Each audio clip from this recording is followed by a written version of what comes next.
잠수함 무장의 필수 무기 체계 중어뢰. 2099급 잠수함 도입과 함께 중어뢰 획득을 결정한 한국 해군. 해외 수입을 포기하고 과감하게 독자 개발을 추진한다. 하지만 어뢰 개발팀 연구원 중 그 누구도 중어뢰를 개발해 본 경험이 없는 상태. 과연 한국 해군 상어 시리즈의 맏형 중어뢰 백상어는 무사히 개발될 수 있을까? 중어뢰 개발에 참여한 산증인들과 함께 백상어 개발사 세 번째 이야기를 만나본다.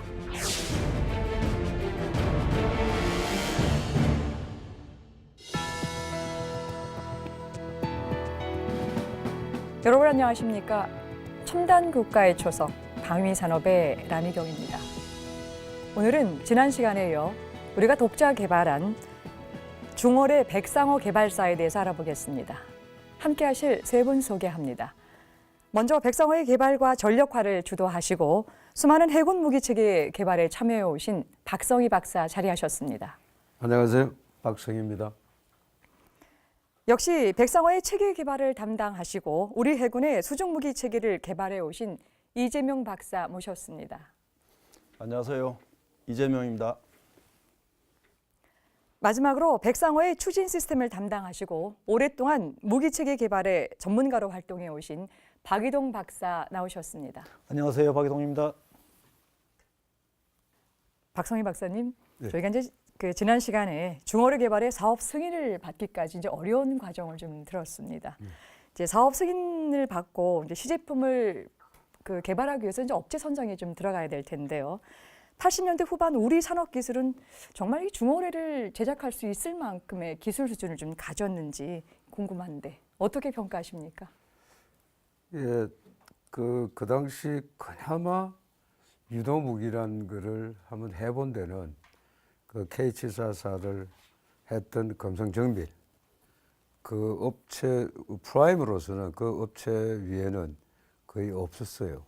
그래서 프라임은 K744를 공동 개발할 때 책임을 맡았던 금성정밀이 하고 그것도 탐지부 유도제까지는 금성정밀에서 했고 그나마 그 부분은 뭐 설계 제작 능력은 취약하지만은 그나마 조금 맛을 보았다고나 할까 그런 부분에서 우리 금성정밀 선택을 했고 그다음 추진 분야는 그 구성이 배터리하고 모터입니다.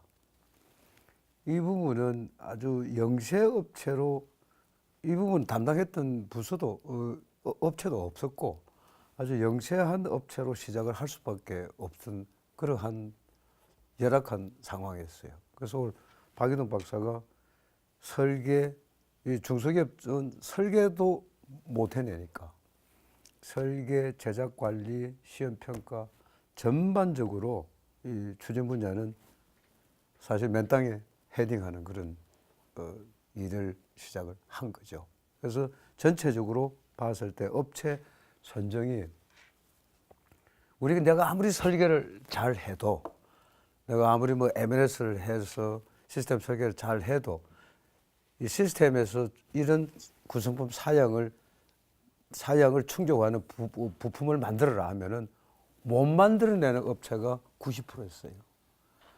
그래서 그런데 제일 어려웠던 파트가 이 시카 탐지부, 그다음에 유도제 여부는 그나마 미사일도 좀 하고 이래가지고 또 이재명 박사 충분하게 경험이 있었고, 근데 이제 탐지부하고 제가 제일 신경을 많이 썼던 부분은 어뢰 시카 눈입니다. 어뢰 눈, 어뢰 표적을 탐지하고 찾는 거, 그 눈하고 그다음에 이제 박이동 박사 하는 추진 분야 이 두 부분에서 저희들 가장 기술적으로 또 위험했고 소위 말해서 리스크도 많았고 업체 선정에도 상당히 어려움이 많았다 하는 걸 제가 얘기할 수 있습니다. 예, 간단하게 좀 들어도 이제 추진 부분 중에서 파트가 좀 어려웠었는데 그 당시 80년대 후반 우리 어떤 기술력이라고 하는 것은 굉장히 좀 영세하고 열악했다라고 하는 말씀을 좀 요약을 하겠습니다. 박유동 박사님께서 실질적으로 그 당시에 조금 이제 그 참여를 하셨는데 어떠셨습니까? 예, 초기에 그 추진부 개발에 참여를 하면서 보니까 그 유도 제어부나 다른 분야는 일부 또 의뢰 체계실에서 연구를 해놨더라고요. 예. 근데 저희 쪽은 그 업체를 가보니까 대상 업체를 가보니까 일단 의뢰에 대해서는 조금 전에 박승희 박사 말씀하신 대로 실적이 전혀 없었고요. 그다음에 그때 당시에 일반 산업용 전지나 그다음에 전동기 같은 건 외국에 수출도 하고 있었지만 토피도에 특화된 어떤 그런 기술은 전혀 없었습니다. 더군다나 그 이 백상어가 이제 정부 주관 과제이기 때문에 저희 국방과학연구소에서 종합적인 설계를 다 해야 되고 업체는 이제 부품 제작이나 또 구성품 조달을 해야 되는데 국방과학연구소도 상당히 초보자였고요. 대부분 이제 경험자들이 없었고 업체마저도 이런 산업용 기술이 굉장히 없으면서 의뢰에 특화된 기술이 없었기 때문에 조금 전에 박승희 박사 말씀하신 대로 굉장한 리스크를 안고 지금 같으면 아마 가서는 안 될 사업처럼 그렇게 느껴집니다. 예, 지금 돌이켜 보니까 지금 그렇게 말씀을 하시는데 얼마만큼 이게 열악한 상황인가라고 하는 것들 단적으로 좀 이제 표현을 좀 해주셨는데요. 그래도 이제 실제 그 시제품 제작을 위해서 이제 업체 선정을 해야 되는데 이제 구체적으로 어떻게 이제 선정이 됐는지 궁금한데요. 박사님 어떻게 지금 진행됐습니까? 유일하게 K744를 공동 개발하면서 참여한 업체는 무조건 참여. 그다음에 아까 저 박유동 박사 얘기한 것처럼 추진부는 저희들이 그 경험을 해본 적이 없어요. 그래서 그거는 완전히 박유동 박사한테 맡겨버렸어요. 맡기고 대신에 제가 해준 일은 사람 주고 돈을 줬어요. 그래서 이제 랩에서 실험실을 크게 만들었어요. 업체가 만들어 오면은 모터를 만들어 오면은 다이나마미터에 걸어서 육상에서 그 파워 충분히 나올 수 있는가. 그래서 업체는 제작을 해오면은 검수 장비, 시험 장비라도 우리 확실히 갖자. 그래서 상당히 또 고 RPM의 위험도도 높은 그런 시험 설비를 갖추고. 근데 그걸 보니까 또 박이동 박사가 또 전공이 추진부 쪽에 프로펠러 디자인하고. 그러니까 아예 그냥 뭐 추진 파트는 뭐 당신이 알아서 업체도 선정해 주라.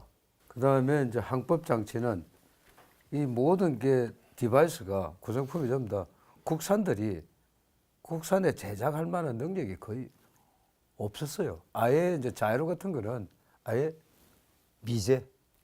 예. 그렇게 우리가 아무리 설계를 잘 해도 그 국내 중소기업이 설계 능력, 제작력이 영시하면은 무기를 국산화 못 시킵니다.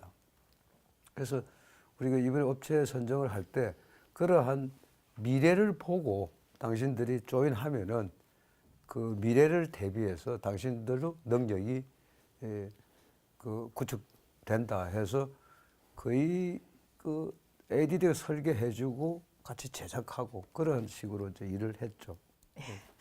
모든 것이 이제 의지로만 될 수가 없는 상황일 텐데요. 박유동 박사님, 그 당시 추진부 어떻게 끌고 가셨습니까? 그때 이제 업체 선정하기 전에 그 우리나라 관련 업체들 많이 다녀보니까 지금도 우리나라 형편이 좀 비슷한 상황인데요. 우리가 지금도 그 플랜트나 큰 아이템들, 엔진들 수출을 많이 하고 있지만 실제 가서 보면 우리 전자 쪽은 굉장히 발전돼 있는데도 불구하고 그 해외에서 기술 도입을 하거나 도면을 사다가 제작만 해가지고 수출을 많이 하고 있는 데가 많아요.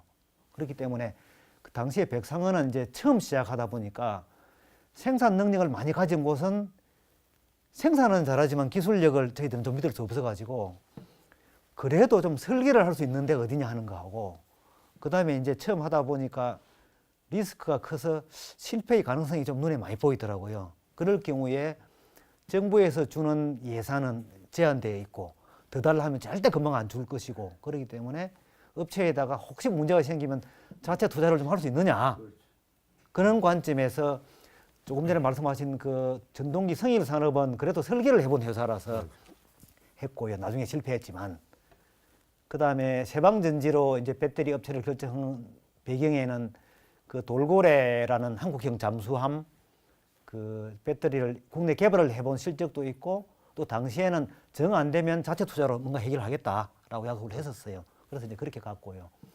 그다음에 이제 토피도에서 항상 말썽을 일으키고 또 중요한 부품 중에 하나가 맨 마지막에 달려있는 프로펠러인데 그 프로펠러는 어떻게 만들어야 하는지를 당시에 세계시대나 저희들이나 결정을 쉽게 못했었어요. 그래서 여러 고민, 시제 끝에 이제 그 프로펠러 날개는 조립이나 또 시험 시에 가끔 살짝만 부딪혀도 깨지거든요. 그럼 통째로 갈아야 됩니다. 굉장히 비싸거든요.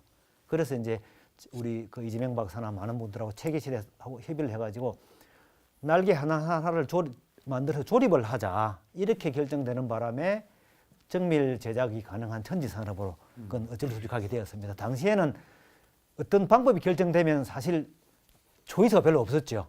국내 한두 군데밖에 없었기 때문에 그런 상황이었습니다.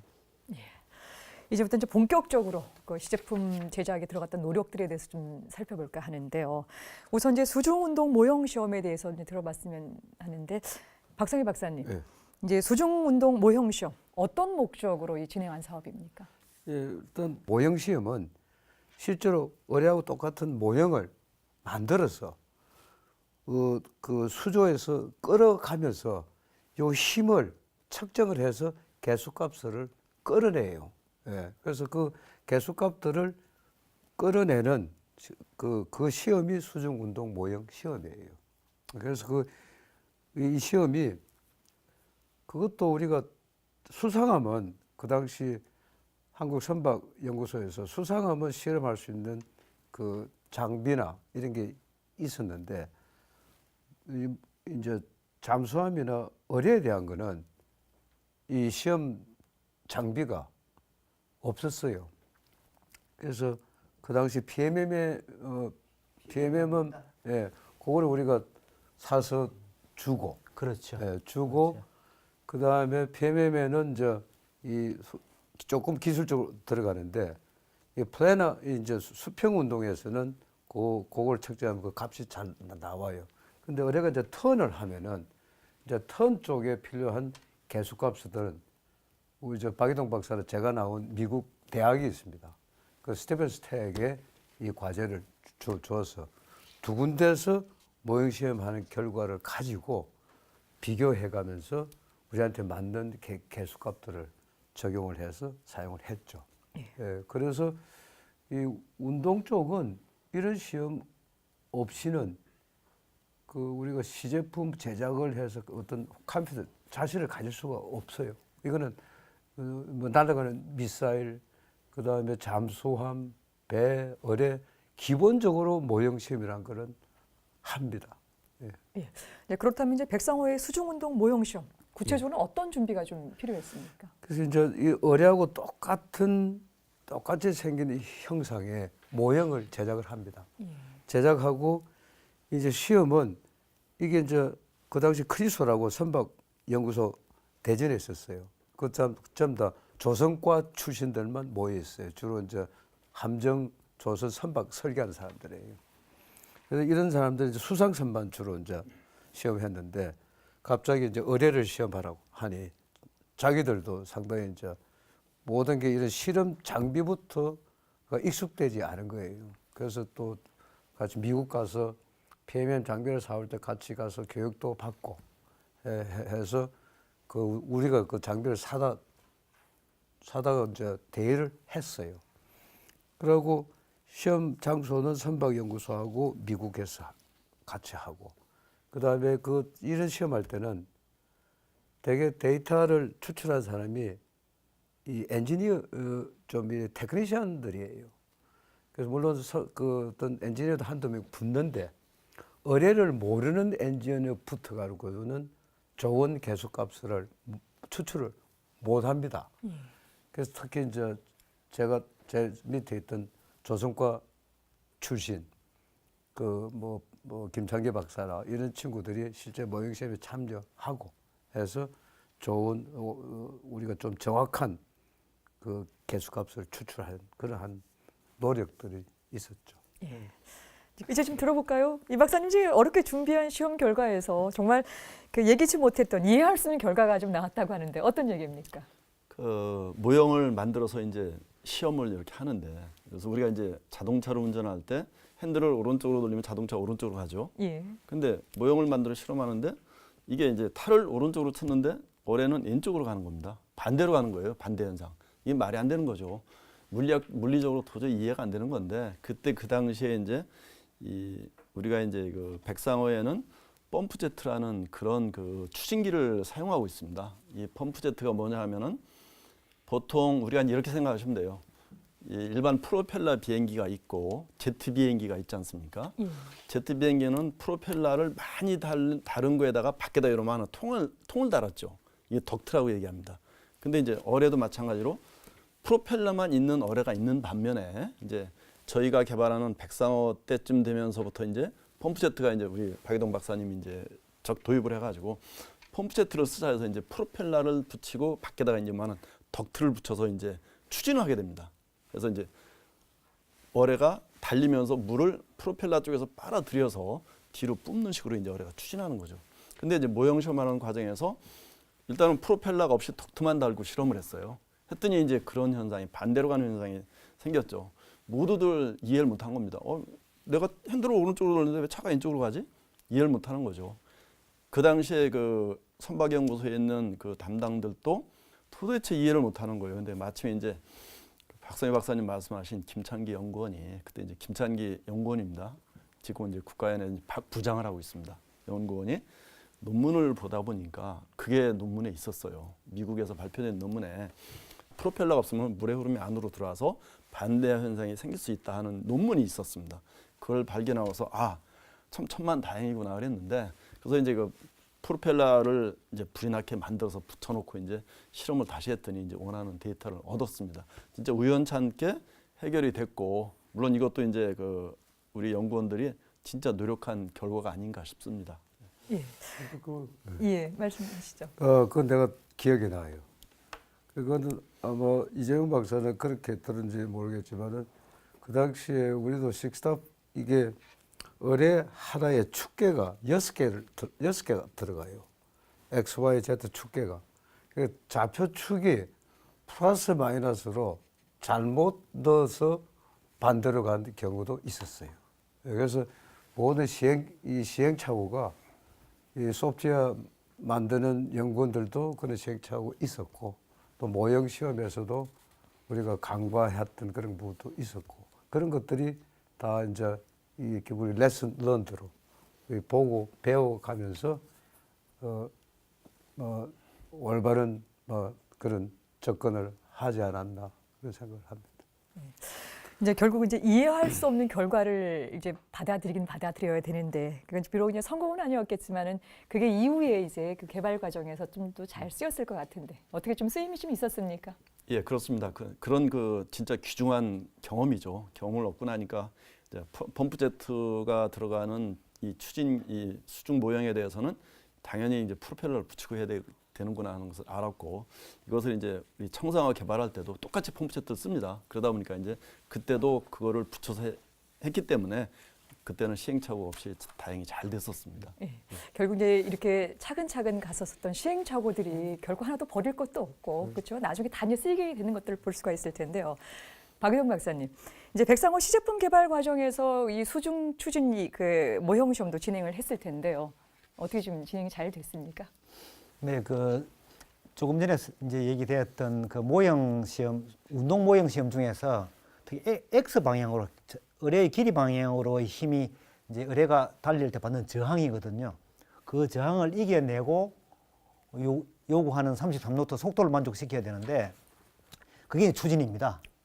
그래서 추진기를 디자인하거나 저항을 계산할 때 반드시 운동 모형 시험과 마찬가지로 추진 모형 시험을 실시하게 되어 있습니다. 근데 일반적으로 우리 이제 수상 함정이나 선박이나 다 추진 모형 시험을 하지만 어뢰만 독특하게 또 골체본 분야 하나 있거든요. 뭐냐면 어뢰에는 뒤에 프로펠러가 2개가 달려 있습니다. 2개가 달려 있는데 그런 이제 추진기는 잠수함이나 수상함에 사용하지 있지 않기 때문에 그걸 시험하기 위해서는 그 반전 동력계라고, 이게 드라이빙 시스템도 샤프트가 양쪽으로 도는 그런 반전 동력계가 필요하거든요. 근데 그거는 이제 의뢰에만 사용되기 때문에 마찬가지로 저희 국방과 연구소에서 해외 도입을 해가지고 이제 시험을 담당하는 그 선박연구소가 지금은 선박해양 플랜트 연구소라고 되어 있습니다. 거기에 이제 제공을 해가지고 빌려주가지고 시험을 하는데 그 시험을 당시에 우리가 처음 하는 거잖아요. 백성어 개발 때문에. 그러다 보니까 시험을 담당하는 그 연구소나 ADD나 경험이 없어가지고 데이터가 계속 실려서 있는 데이터가 안 나오는 거예요. 예. 그래가지고 프로펠러 설계가 사실 프로펠러의 기본 설계가 초기에 많이 지연됐었어요. 그럼 나중에 어떻게 해결했냐면 그 프랑스 그 해군 연구 개발 기관인 DCN이라는 조직이 있습니다. 파리 근교에 그 GTH라는 큰 수조를 가지고 있는데 그 이제 클로즈 루프로 된 도잉 그 회류 수조죠. 거기에 가가지고 이제 겨우 그 설계 데이터를 얻어가지고 좀 늦게나마 미터 시켰고요. 그 다음에 이제 그 크리소라는 지금의 선박해양 플랜트 연구소에 제가 상당히 고마워하는 것은 다 끝나고도 자기들도 이제 좀 찜찜하지 않습니까? 그렇기 때문에 자체 예산을 가지고 계속 실험을 했더라고요. 그래가지고 이제 그 반전 동력계, 즉 반대로 도는 프로펠러에 대한 시험 기법도 나중에는 확보를 했었고 자기들이 데이터를 뽑아와가지고 그 뒤에 우리가 프랑스에서 시험한 거와 비교를 해보니까 상당히 잘 맞아가지고 그 뒤로는 이제 기군의 개발이나 차기 중원의 개발한 데는 이 문제가 없었는데 당시로서는 처음 하다 보니까 이런 시행착오를 많이 겪었었죠. 그렇습니다. 여러 곳에서도 여러분들의 노력이 있어서 또 그런 또 중요한 결정을 또 우리가 지금 누리고 있지 않나 생각이 듭니다. 말씀 잘 들었습니다. 여러분께서는 지금 첨단 국가의 초석 방위 산업을 시청하고 계십니다. 바람은 계산하는 것이 아니라 극복하는 것이다. 조준하고 발사하여 적을 공격하기 위해 모든 무기 체계는 무엇인가를 극복해야 한다. 공기의 저항과 중력, 거친 지형과 변화무쌍한 날씨, 적의 은폐와 회피, 그리고 반격. 그렇다면 올해는 무엇을 극복해야 할까? 공기의 800배에 달하는 바닷물의 밀도, 중력만큼 버거운 부력, 모든 정보를 왜곡시키는 굴절, 모든 존재를 삼켜버리는 암흑. 동력이 필요해도 산소를 태울 수 없고 하늘의 높이는 무한대지만 바다의 깊이는 변화무쌍하다. 소재과학, 운동역학, 음향탐지, 기계, 전자, 프로그래밍, 추진체계와 탄도. 모든 분야에서 첨단을 요구하는 어뢰의 개발. 그 모든 것을 제로에서 시작해 독자 개발에 성공한 한국의 중어뢰 백상어.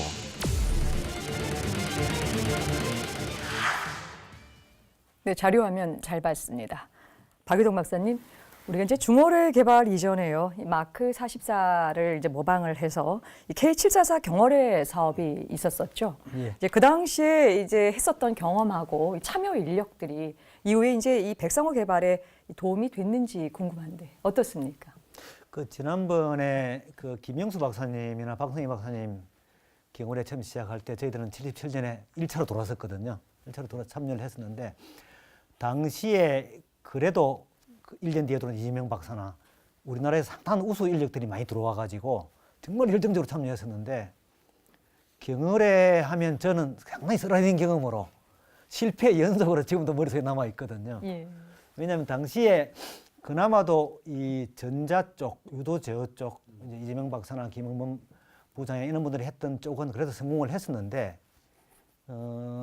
기계, 전기, 조선, 금속 이런 전공자들이 했던 그 후부 몸체라든지 FRP 쉘, 전동기, 기어박스, 축, 샤프트, 프로펠러 사실 전부 실패했습니다, 국산화에. 그러니까 제가 당시에 맡았던 쪽은 FRP 쉘을 무조건 하라 해가지고 모르고 그냥 맡았는데 한국에서 한두 군데밖에 만들 능력이 없는 데다가 기술력은 없고 그다음에 그 측정할 장비조차도 없어가지고 고생을 했고요. 그다음에 프로펠러 같은 경우에는 그 정밀도를 맞출 수 있는 데가 지금 생각하면 대한민국은 없었어요. 이미 불가능했었고. 그다음에 샤프트도 이제 프로펠러 두 개를 이 직렬로 구멍 속에 들어가서 다시 다른 샤프트가 돌아야 되는데 그거를 할 수 있는 시도하다가 실패를 해가지고 실패했었고요.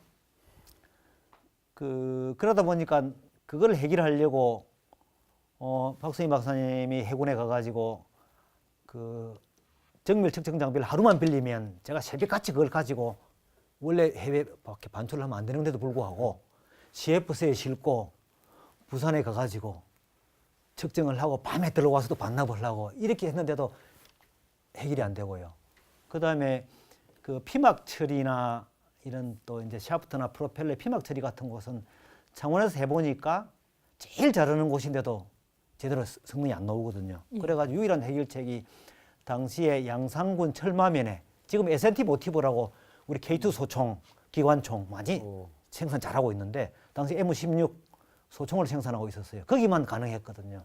그래서 국방부 도움 받아가지고 당시에는 국가에도 좀 힘이 좀 있어가지고 가서 이제 부탁을 하면 해왔는데도 불구하고 성능 만족시키기가 좀 어려웠고요. 그다음에 대우중공업에서 프로펠러 정밀 가공을 할 때는 당시에 대우중공업이 그나마도 일본에서 최신 그 수치 제어 밀링 머신, NC 머신이라는데 그걸 도입해가지고 그 발칸포를 가공하고 있었어요. 발칸포 양산을 하고 있었기 때문에 거기가 가장 첨단 쪽인데 발칸포 양산 라인에 집어넣어가지고 이 프로펠러 깎을 수가 없어요.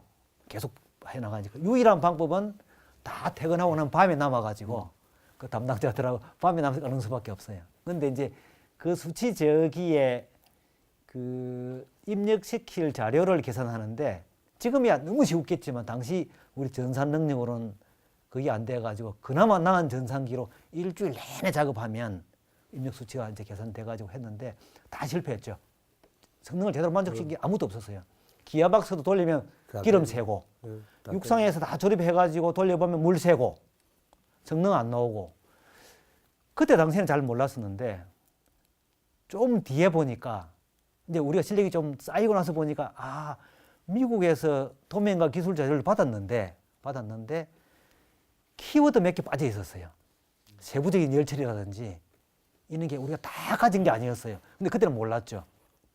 그러니까 이제 안 되는 점도 있었고 또 지금 곰곰이 생각해 보면 그 중에 상당수는 이미 안 되는 거예요. 대한민국 내에서는.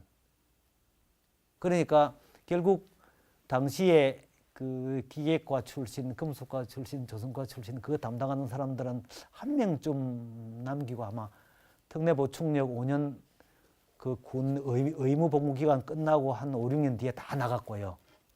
이제 유도 제어부에 이런 분들은 몇 명이 남았습니다. 그래가지고 이재명 박사를 비롯한 이런 훌륭한 분들은 나중에 백상어 때 정말 큰 기여를 했었고 기계, 조선, 금속 이쪽 분야는 백상어 착수 시에 그때 당시에 경험자들이 거의 없었죠. 이제 저만 그 자비로 유학 갔다가 돌아와서 보니까 다시 이제 황무지더라고요. 예. 그렇지만 저는 당시에 경을회 때에 그 수많은 실패를 연속했던 그게 굉장히 큰 재산으로 그러니까 이제 현장에서 그 많은 고생을 했고 많은 실험을 했던 그 내용들이 백상하면서 보니까 후배를 육성하고 업체를 이끌어가는데 굉장히 큰 도움이 되었습니다만 그래도 이제 다 도망가고 없었기 때문에 굉장히 고생을 한 겁니다.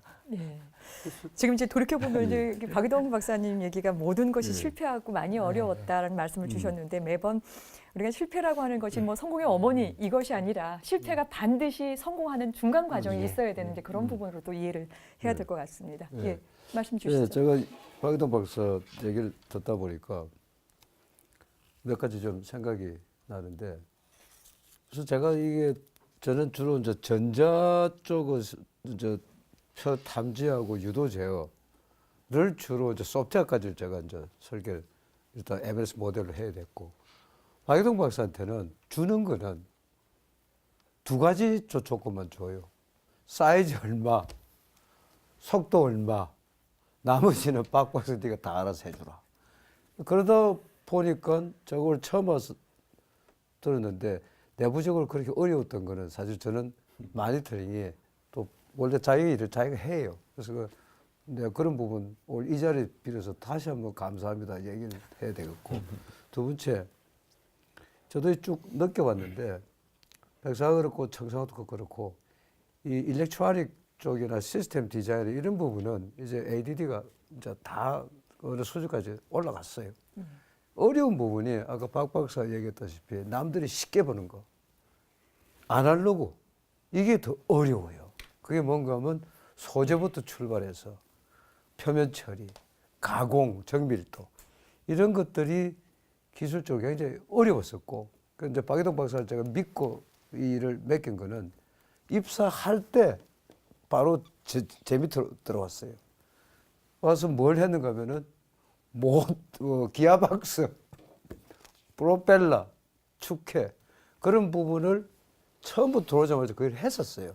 그러면서 이제 많은 실패, 시행착오를 겪고 갔다 와서 계속 이 일을 이제 계속 이어서 일을 했기 때문에 그래도 빠른 시간에 우리가 연구개발할 때 제일 중요한 게 ADD는 제일 중요한 게 기간 내 연구개발을 끝내라는 겁니다. 거기에 우리가 기간을 충족됐고 오히려 더 빨리 끝낸 부분도 있었죠. 네. 이정현 박사님, 그래서 이제 선행개발 1차 이제 그 시제품을 제작할 때 가장 어려웠던 점은 또 뭐가 있었을까요? 이제 그 전까지는 그래도 남들이 해놓은 거를 뭐 성능 개량이나 이런 걸 했었어요. 하다 보니까 이제 기본은 있었는데 이제 백상원은 이제 완전히 무에서 이제 유를 창조하는 겁니다. 모든 걸 처음부터 해야 되다 보니까 이제 이거를 어떻게 가야 되는지가 제일 어려웠어요. 더군다나 그때 이제 경험 있는 연구원들은 몇 명 없었고 이제 전부 다 신입 그 연구원들. 이 사람들은 대학원에서 자기 전공 분야만 딱 집어서 공부한 사람들이지 글로벌하게 전체적으로 다 본 사람은 아무도 없었습니다. 이거를 어떻게 조화를 시킨가 하는 거고 두 번째는 참여하는 업체들도 아무런 경험이 없는 사람들이에요. 예. 도대체 이 사람들을 데리고 어떻게 일을 해야 되느냐 이게 제일 어려웠습니다. 그래서 처음에 이제 업체가 선정되고 이제 우리가 일을 착수하면서 제가 가서 제일 먼저 한 것은 거기에 그 업체에 있는 연구원들 다 불러놓고 칠판에다가 이제 그림을 그렸습니다. 그림을 그리면서 요거는 뭐를 하는 부분이고 요거는 앞에 이제 표적을 탐지하는 부분이고 요거는 탄두고 여기는 뭐 전지고 여기는 유도 제어하는 부분, 여기는 추진하는 부분이다. 그러면서 각각의 그 전기적인 결선이 어떻게 돼야 되는지 그것까지도 그리면서 설명을 한 적이 있습니다.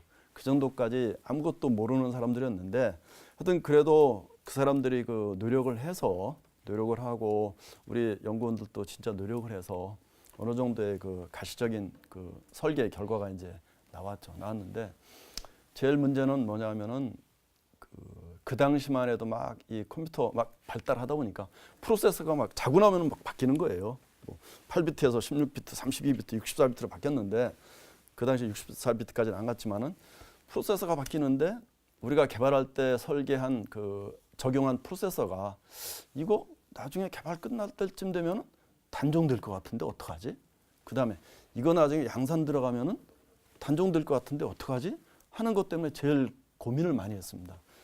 프로세서에 따라서 이제 안에 들어가는 프로그램들이 이제 바꿔져야 되는데 그런 것을 어떻게 해결할까 해서 이제 결국은 80286이라는 프로세서를 CPU를 결정하고 그대로 가자. 그리고 이제 양산에 대비해서는 그 프로세서를 양산 수량 만큼 사서 확보하자. 그렇게 이제 설득을 시켜가지고 이제 프로세서를 갖고 그러다 보니까 이제 자세 제어나 이런 거는 그래도 어느 정도가 가능한데 이제 신호 처리, 표적에 대한 정보를 받아서 신호 처리해야 되는 프로세서는 무지 빨리 해야 되는 프로세서입니다. 이건 또 그걸 못 써요. 그래서 허습식을 어떻게 쓸까 하다가 이제 모 연구원이 이제 이거는 요새 그 병렬 처리 프로세서가 나왔는데 그걸 쓰면 좋겠습니다 하고 건의를 하더라고. 오케이 좋아. 한번 봅시다 해서 이제 검토해 보니까 괜찮았어요. 그래서 이제 그거를 쓰면서 그것도 마찬가지로 단종 대비해서 확보할 수 있느냐 이제 미리 이제 확약을 받고 이제 그렇게 해서 그 설계에 들어갔고 설계에서 들어간 그 시제품을 이제 만들어 내게 된 거죠. 예. 이제 그런 어려움에도 불구하고요. 박성희 박사님, 이 선행시 제작을 예정보다 1년이나 더 앞당겨서 이거를 제작을 했거든요. 특별한 비결이 좀 있었습니까? 예, 그 앞에서도 얘기했죠. 물론 우리 저 실장님들이나 연구원들의 엄청난 그 열정, 그것도 굉장히 그게 이제 베이스고, 두 번째 저는 조금은 달리 이 공학도는 자존심이 꽤 좀 세요. 근데 저는 이 사업을 시작할 때 너무나 자신이 없었기 때문에 그 당시만 해도 미사일 팀은 경험들이 있었어요. 미사일을 국내에 개발한 그것도 이제 보안적 이제 비밀 사항으로서 개발한 그 그룹에 그 대전에 이제 본부 가서 그 해당 본부장 앞하고 부장들 다 이렇게 제가 이제 가서 본부장한테 사정을 했어요. 내가 이런 일을 처음 하니 어떤 부분에도 문제가 생기면 좀 도와주라 했는데, 이제 시스템 설계 쪽은 저희들이 이제 끌고 나가지만은 유도 제어부에서는 이재영 박사 경험은 있지만은 대전 팀에 비하면은 그래도 취약한 그런 부분이 있었어요. 그래서 참 그 당시에 내가 하나 참 기억이 나는 게, 아까 그 본프제트나 프로펠러 쪽은 박예동 박사가 DCN에 문제가 발생하면은 밸런스 날아가고 어디 대학 교수한테 찾아가고 그런 것들을 실장들이 해주고, 그것들이 바로 트러블 슈팅하는 제일 빠른 방법이에요. 그래서 저는 이제 그때 유도 제어가 계속 항법하고 관계해서 파워가 계속 꺼져. 그래서 이 부분은 참 고민이 됐는데, 대전에 조규필 박사, 1본부에 있는 조규필 박사를 초빙해서 이런 문제를 좀 해결해 주라 하니까 딱 한마디. 그게 이제 경험이에요. 이게 신호가 계속 지속적으로 들어오지를 않으니 계속 신호가 들어온 걸로 봐라는 그런 하나 로직을 우리한테 중개했었어요. 그래서 이게 뭐 MLS도 중요하고 구성품 단위 설계도 중요하고 다 중요한데, 이런 이 첨단 이 구성품 디바이스를 시스템에 어플라이 했을 때는 또 다른 많은 문제가 또 발생을 해요. 그래서 그런 부분에는 경험자. 그래서 우리가 이 경험자를 좀 우대하고 좀 활용하고 하는 그런 좀 이렇게 문화가 요즘 좀 늙었다고 자꾸 떨려고 하는 거는, 국방 쪽은 이런 지금 저런 경험자를 어디 가서 확보할 거예요. 그래서 제가 지금 저는 이게 신행 취재를 1년 그나마 당겼다는 거는 이는 전문가, 경험자를 썼다는 거예요. 그게 제가 두 번째로 얘기할 수 있겠습니다. 자, 그런데요, 이 박사님, 이제 시제품을 완성한 후에도요, 유도 제어부를 제대로 작동시키기에는 시간이 또 많은 시간이 걸렸다고 하는데 어떤 얘기입니까? 예, 1차 시제품을 뭐 1년 만에 1년 앞당겨서 이제 제작했다 이제 말씀하셨는데, 물론 그 맞습니다. 맞는데 이제 그 시제품이라는 것이 뭐냐면은 실제 물건을 시제품을 받아서 바로 이제 그 해상에 나가서 쏠 수 있는 그런 제품이 아니었습니다. 그냥 단순하게 프로토타입이죠. 그래서 저는 그때 이제 그 시제품을 가지고 이거는 그냥 뇌가 없는 로봇이다. 그냥 로봇일 뿐이다. 아무것도 움직일 수 있는 능력이 없다. 그래서 이제 우리 연구원들한테 이 로봇에다가 뇌를 집어넣자. 뇌를 집어넣어서 이 로봇이 제대로 동작할 수 있게끔 하는 게 우리의 임무다 하고 이제 계속 이제 독려를 했습니다. 그러다 보니 이제 결국 안에 뇌를 집어넣는 것들이 이제 안에 소프트웨어도 만들어 넣어야 되고 뭐 또 좀 보완해야 되고 하는 그런 일들인데, 이 컴퓨터 이제 베이스로 이제 하다 보니까 이제 어뢰 안에 이제 컴퓨터가 여러 대 프로세서가 여러 개 컴퓨터가 여러 개 들어가는 겁니다. 들어가는데 어렵게 해서 이제 오늘 저녁에 이제 이 동작이 이제 되게끔 하고 이제 진짜 새벽에 이제 퇴근을 해요. 퇴근하면은 이제 다 됐구나. 요거는 다 됐구나. 내일은 요거 해야지. 모레는 이거 해야지 하는데 아침에 출근해서 또 보면 또 동작을 안 합니다. 이게 미치고 팔짝 뛰는 거죠. 도대체 왜 그러냐 해서 이제 하다 보면 또 원인이 나와요. 근데 이제 저는 이제 그때 그래서 느낀 것은 저는 그 실패는 성공의 어머니라고 진짜 믿고 있습니다. 믿고 있는 게 그 당시에 1차 시제품이 진짜 한 번에 만들어서 그냥 문제없이 동작했다 하면은 지금 우리 연구원들이 없습니다. 예. 그때 실패했기 때문에 그 사람들이 매뉴얼을 이 카탈로그 보고 매뉴얼 보고 진짜 밤샘하면서 찾아가지고 아 이게 그랬구나 하는 것을 알았기 때문에 지금 연구원들이 훌륭하게 성장을 했지. 그때 만들어서 아무런 문제 없이 잘 돼 하면은 더 이상 볼 일이 없어요. 실제 그때 보면은 실험하다 보면은 진짜 많이 그 전자 소자들이니까 많이 탑니다. 막 불도 나고 그러죠. 많이 태워먹기도 했지만은 태워먹는 거는 우리 박성희 박사님 다 책임진다. 걱정하지 마라. 얼마든지 태워먹어라.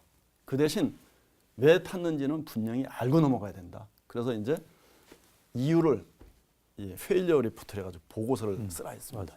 보고서 무조건 문제가 생기는 거에 대해서 다 보고서 쓰라 해서 나중에 이제 1차 시제품 끝나고 나서 이제 어느 정도 되고 나서 보니까 보고서 자체가 이만큼 두꺼운 책이 된 거예요. 이게 사실은 엄청나게 중요한 이 기술 자료죠. 왜 이랬는지를 다 알 수 있으니까. 그래서 그런 것들을 하다 보니까 이제 연구원들이 진짜 그 힘들었지만은 그래도 나름대로 보람을 느끼고 그 보람 느낀 결과로서 이제 백상화 개발이 순조롭게 진행되지 않았나 싶습니다. 예, 좀 중요한 말씀입니다. 실패 보고서 이런 부분들을 정말 지금 현장에서 막 지금 하는 것처럼 느껴지게끔 예, 말씀 잘 들었습니다. 여러분께서는 지금 첨단 국가의 초석 방위 산업을 시청하고 계십니다.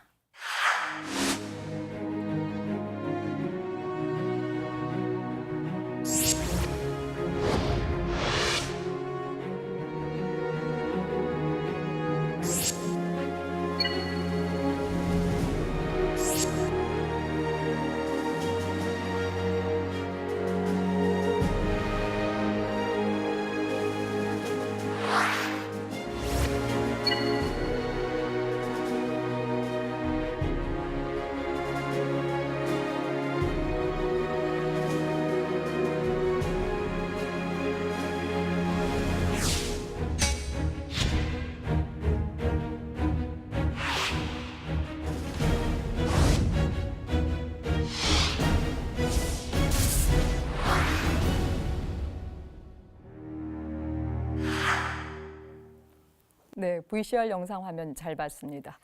이번엔 백상어의 추진 시스템에 대해서 구체적으로 살펴보겠습니다. 박유동 박사님, 예. 우선 이제 어뢰 추진 장치의 특징에 대해서 개괄적으로 좀 설명을 좀 해주시고요.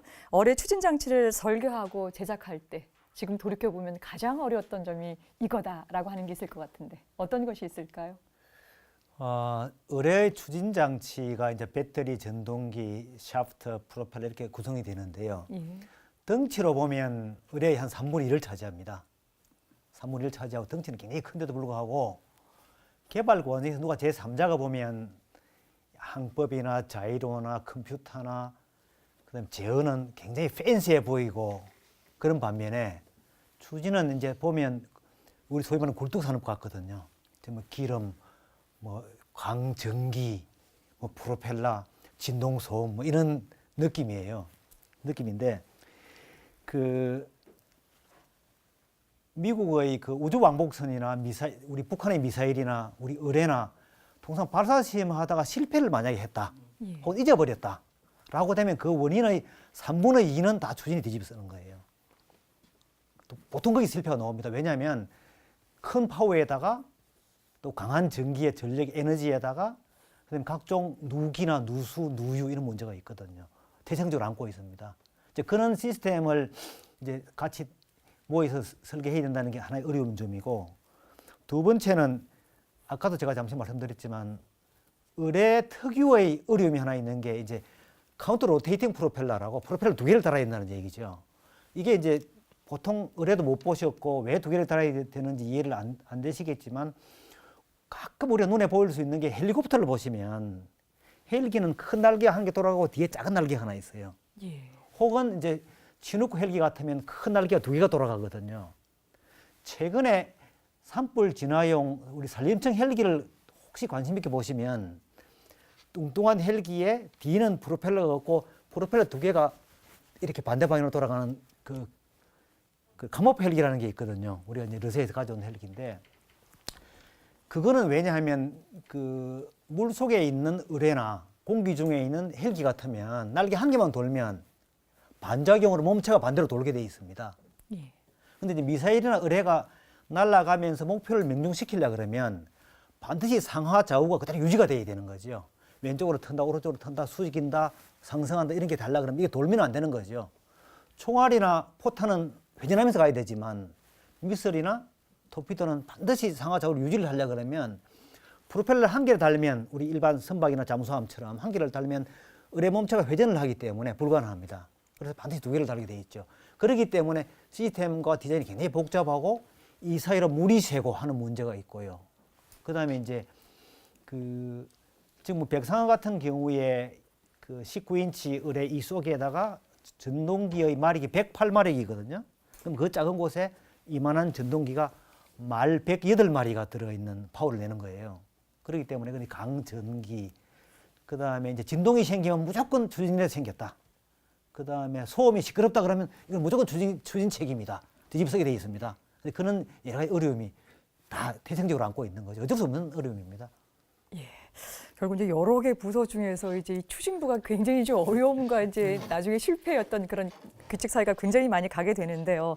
여하튼 지금 간단하게 설명해 주신 바대로는 이제 물속이라고는 특별한 상황, 그리고 이게 균형감을 갖고 가기 때문에 두 개의 프로펠러가 있어야 된다라고 하는 그 원리로 이제 이해를 좀 하겠습니다. 좀 더 구체적인 이야기 좀 여쭙겠습니다. 추진 장치 이야기인데요. 이제 엔진식 추진 장치와 이제 전기식 추진 장치가 있다고 하는데요. 이 두 가지 차이점이 무엇인지 궁금하고요. 특히 이제 우리가 이 백상어 그 개발팀에서 추진 장치 어떤 것들을 이렇게 채택을 해서 사용했는지 궁금합니다.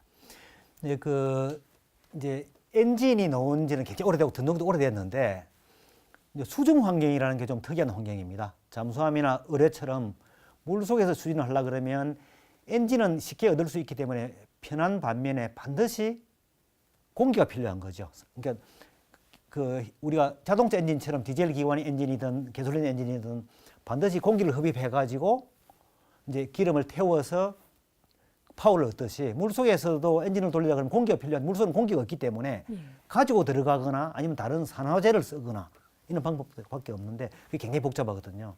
그래서 초기부터 수중에서 움직이는 잠수함과 의뢰는 태생적으로 전기 쪽을 많이 썼습니다. 배터리에다가 가지고 들어가서 배터리의 전기 에너지를 끄집어내서 전동기를 돌려가지고 추진을 하게 되는 시스템이거든요. 이제 그렇기 때문에 기본적으로 엔진하고 전기는 이제 공기의 필요성 유무, 용이한 유무에 따라서 많이 차이가 나고요. 우리 백상어 같은 경우에는 물론 이제 체계부서에서도 전기 쪽으로 선택을 했지만 우리 K744에서 전기 추진 시스템이기 때문에 일단 경험이 좀 있고요. 근데 사전에 이제 스터디를 많이 했던 쪽이 그 마크 37 의뢰였는데 마크 37 의뢰를 저희들도 같이 좀 하면서 뭔가 좀 쉽게 접근할 수 있을 것으로 판단을 했죠, 당시에는. 근데 이제 막상 하고 보니까 정말 엄청나게 지뢰밭이었는데 그것도 모르고 그래도 전기 추진 시스템이 좀 쉽지 않겠나. 그 미국이나 영국이 개발했던 그 마크 48에 들어간 이나 스페어피시에 들어간 그 엔진 그 자체가 굉장히 복잡한 시스템이고요. 알다시피 우리 장갑차나 전차 엔진 변속기 개발했다가 굉장히 고생 많이 했지 않습니까? 그보다 더 콤팩트한 놈이거든요. 그래서 이제 전기 쪽으로 갈 수밖에 없었던 상황이었습니다. 예. 그런데 이제 선택을 한다고 다 해결될 것도 아니고요. 또 밖에서 사오는 것이 아니라 또 직접 개발을 해야 되는 상황이기 때문에 훨씬 더 좀 어려웠을 것 같습니다. 당시 이제 국내 전기식 추진 장치 관련 기술 어느 정도 됐습니까? 수준이? 지금 생각하면 우리 박선희 박사님이나 이재용 박사는 좀 원망하고 싶은 거는 뭐였느냐 하면 그 우리가 이제 단순 무기 체계가 아니고 의뢰나 미설이나 잠수함이나 이런 혹은 지금 개발하고 있는 우리 보람의 전투기라든지 이런 쪽에서는 그 일반적으로 개념 연구를 하고 탐색 개발을 하고 체계 개발에 들어갑니다. 그러면 탐색 개발 때에 주요 구성품들을 뭐 제대로 만들지는 않더라도 어느 정도는 시제를 해보고 성능은 어느 정도를 확인한 다음에 체계 개발 단계에서는 서버 시스템끼리 조립해서 시험을 하고 그걸 갖다가 시스템 전체에 합쳐가지고 계속 시험을 해서 디버깅을 계속 해나가야 되거든요.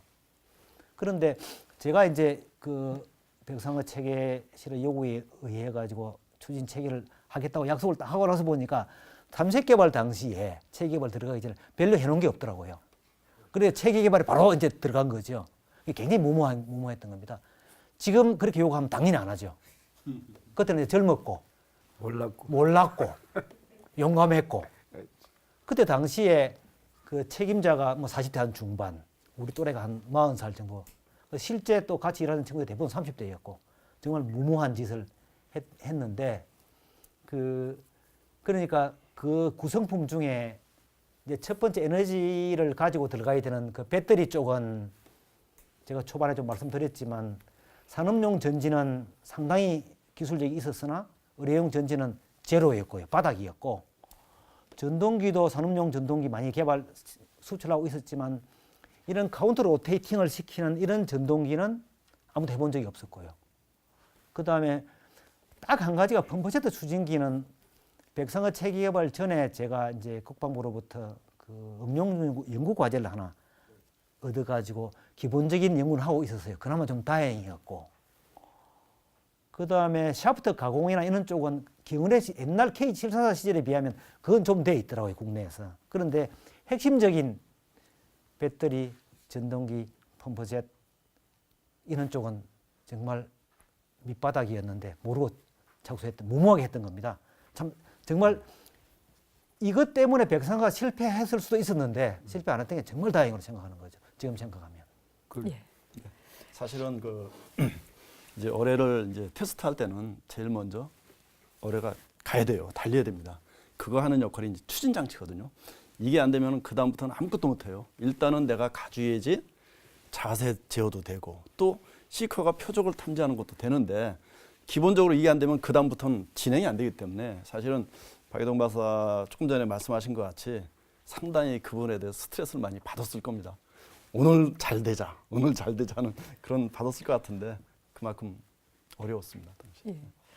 지금 이제 박예동 박사님 마지막에 무모함이었다라고 말씀하시는데 저는 그걸 열정으로 다시 좀 언어를 좀 바꾸겠습니다. 그런 추진부에 그런 어떤 열정이 있었기 때문에 또 계속적으로 진행할 수 있지 않았나 생각이 듭니다. 시간 관계에서 여기서 좀 아쉽게 마무리를 좀 해야 되겠습니다. 오늘 세 분 말씀 정말 잘 들었습니다. 첨단 국가의 초석 방위산업 오늘 준비한 것은 여기까지입니다. 시간 관계상 못다한 이야기 다음 이 시간에 이어가겠습니다. 끝까지 함께해 주셔서 고맙습니다. 안녕히 계십시오.